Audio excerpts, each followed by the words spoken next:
always taking you because you want to do anything. You're wasting your time over there. You're wasting that guy's time.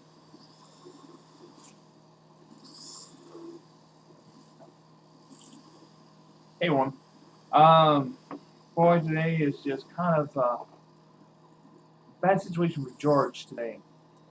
Um, his story is going to pan out pretty much his interviews with the police officers and on the scene at the time when he was calling the police. But the defense is there.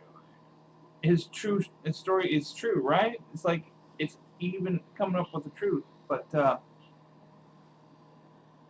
one I can't understand is that him telling the police that he told the 911 operator his home address, which he did not tell him.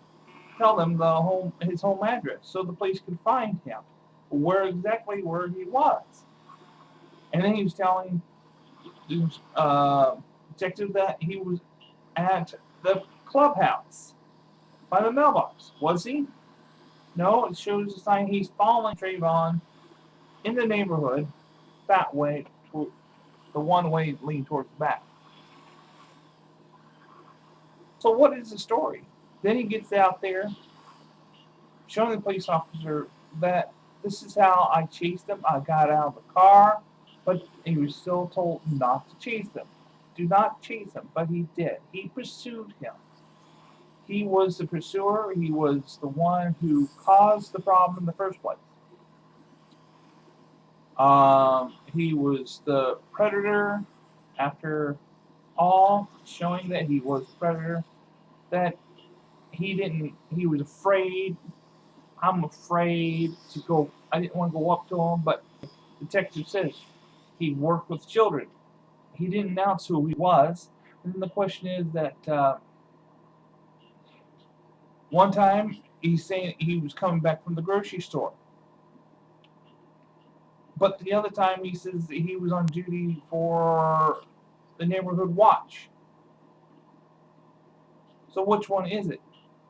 Was he on duty for neighborhood watch? Or was he coming from the store? Was there food in the truck? Was there something showing that he went to the store? Proof that he went to the store. No one brought that up. But in the interview, but when he says, well, I didn't want to get close to him and stuff, but he did. He was chasing him. Trayvon Martin was running. Trayvon Martin didn't do anything to him. That's why Trayvon was getting away from him, but he went instead anyhow, chased him down. And he was not that far from his home. Trayvon Martin was not far from his home. So what is the story that the fence thinks they got here? But the problem is, how could anybody see that close in the dark, Mr. Gooden, see that close to dark who was on top, who was on bottom? Even he said he couldn't see who was on top, who was on the bottom. All he could have saw arms going up to hit Trayvon Martin, hit George on top. If he's sitting on top of him. Did anybody say that you shot me on the phone? No, I don't think so. Nobody recognized him saying that. And then his mouth being covered. How are you supposed to say help if his mouth was covered? Those will be my theories of suspicion because of lying. And the defense is saying he was in the law of self-protecting. Now, the Trayvon Martin was protecting himself under that law, Florida law, because George Zimmerman was running after him after he started running. So he was standing his own grounds by Florida law of standing his own grounds because he lived there. And since George Zimmerman didn't call the supervisor who was actually running the facility of that housing condition to see who lives there in that area. Ever heard of any colored people live there? People bring their children who has divorced children. They come live with them for a while.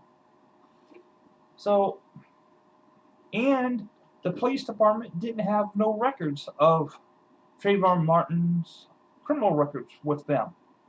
So that's another thing. He's suspicion. It looks like he was on drugs. So that's he's thinking he's got a problem. He has a mental problem. He's a criminal.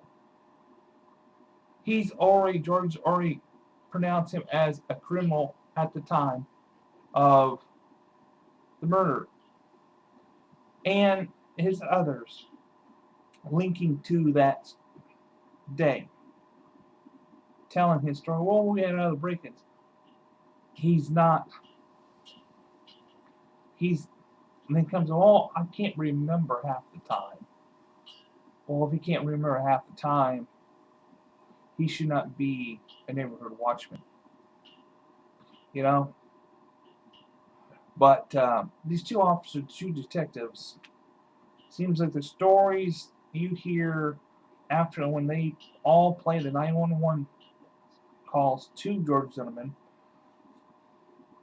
those two detectives saying, you are chasing him. In here, you are chasing him on the 911 calls.